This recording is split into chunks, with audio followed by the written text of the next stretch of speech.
आज के इस वीडियो में डिस्कस करेंगे जीएसटी से जुड़ी एक बड़ी खबर के बारे में और मैं आपको बताऊंगा इस बिग अपडेट के इम्पैक्ट और रेलेवेंस के बारे में। तो जुड़े रहिए इस वीडियो के अंत तक। टैक्स एडमिनिस्ट्रेशन में नोटिफिकेशंस, सर्कुलर्स और इंस्ट्रक्शंस का बड़ा रेलेवेंस और इम्पोर्टेंस है।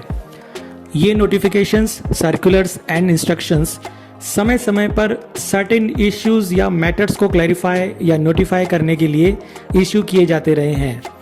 ऐसा ही एक लेटेस्ट इंस्ट्रक्शन 17 अगस्त 2022 को सीबीआईसी द्वारा इशू किया गया है।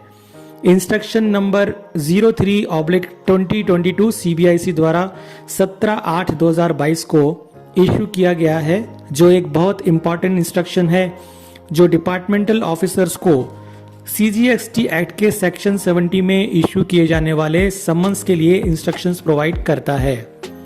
इंस्ट्रक्शन नंबर 03/2022 के कंटेंट्स और उसके इम्पैक्ट के बारे में डिस्कस करने से पहले इसका बैकग्राउंड डिस्कस करना महत्वपूर्ण है।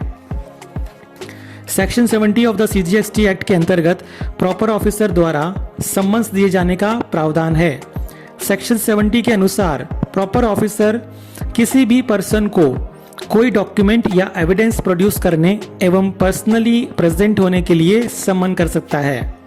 सेक्शन 70 में यह भी प्रोवाइडेड किया गया है कि सेक्शन 70 की कार्रवाई इंडियन पिनल कोड के अंतर्गत एक जुडिशियल प्रोसीडिंग्स मानी जाएगी और इस संबंध में प्रॉपर ऑफिसर द्वारा समन्स इशू करने की पावर सिविल कोड के इक्विवेलेंट होगी।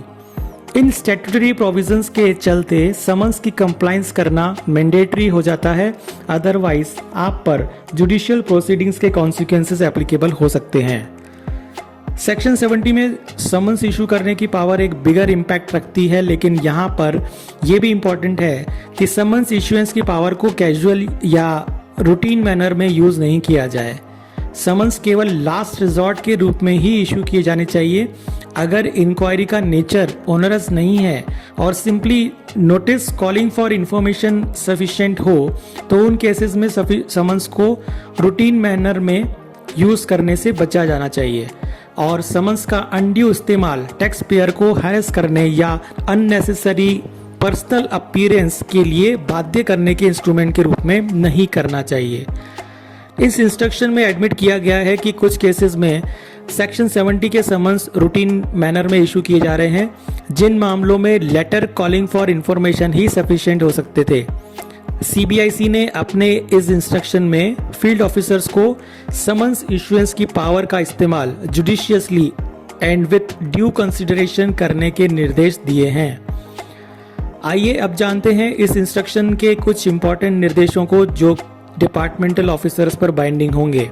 पहला, सुपरिंटेंडेंट्स द्वारा समन्स इशू करने से पहले उन्हें अपने कंसर्न्ड हायर ऑफिसर से रीजंस असाइन करके रिटन परमिशन लेनी होगी, जो कि असिस्टेंट या डेप्यूटी कमिश्नर से कम रैंक का नहीं होगा।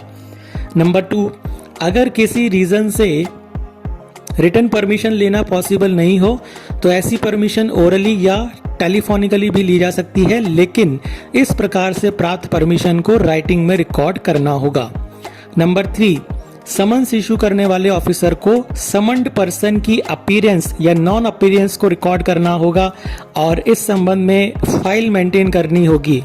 यदि स्टेटमेंट्स रिकॉर्ड किए जाते हैं तो स्टेटमेंट कॉपी फाइल की जानी चाहिए। नंबर 4, जो डॉक्यूमेंट्स ऑनलाइन पोर्टल पर अवेलेबल हैं जैसे GSTR 1, 3B एक्सेट्रा, उन्हें प्रोड्यूस करने के लिए समन्स का इस्तेमाल नहीं किया जाना चाहिए।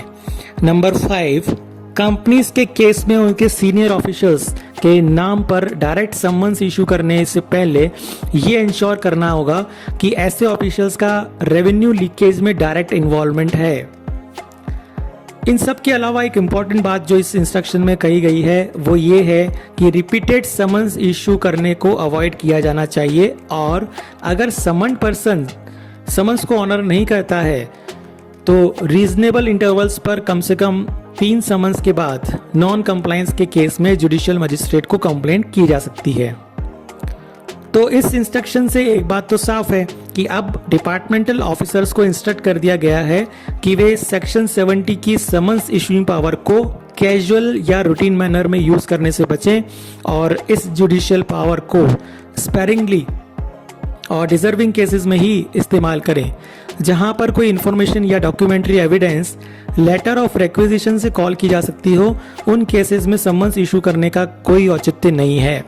इसी तरह मेरे ओपिनियन में समन्स एक लास्ट रिजॉर्ट के रूप में ही यूज़ किया जाना चाहिए और उन केसेस में जहां पेंडिंग इंक्वायरी या इन्वेस्टिगेशन रेवेन्यू के नज़रिए से फार रीचिंग कॉन्सिक्वेंस रखती हो। जनरल केसेस में रूटीन मैनर में इस पावर का इस्तेमाल करना और फिजिकल अपीयरेंस के लिए बाध्य करना, इस पावर को अब्यूज करना ही कहा जा सकता है। तो ये थी जीएसटी से जुड़ी एक बड़ी अपडेट जिसके बारे में आपके लिए जानना बहुत ज़रूरी था। टैक्स अपडेट से जुड़ी ऐसी ही अन्य महत्वपूर्ण जानकारी, judicial analysis, case laws review और अपडेट्स के लिए जुड़े रहिए द टैक्स एक्सप्रेस चैनल से। सब्सक्राइब करें और बेल आइकन प्रेस करें ताकि आपको समय पर सभी नोटिफिकेशंस मिल सकें। धन्यवाद।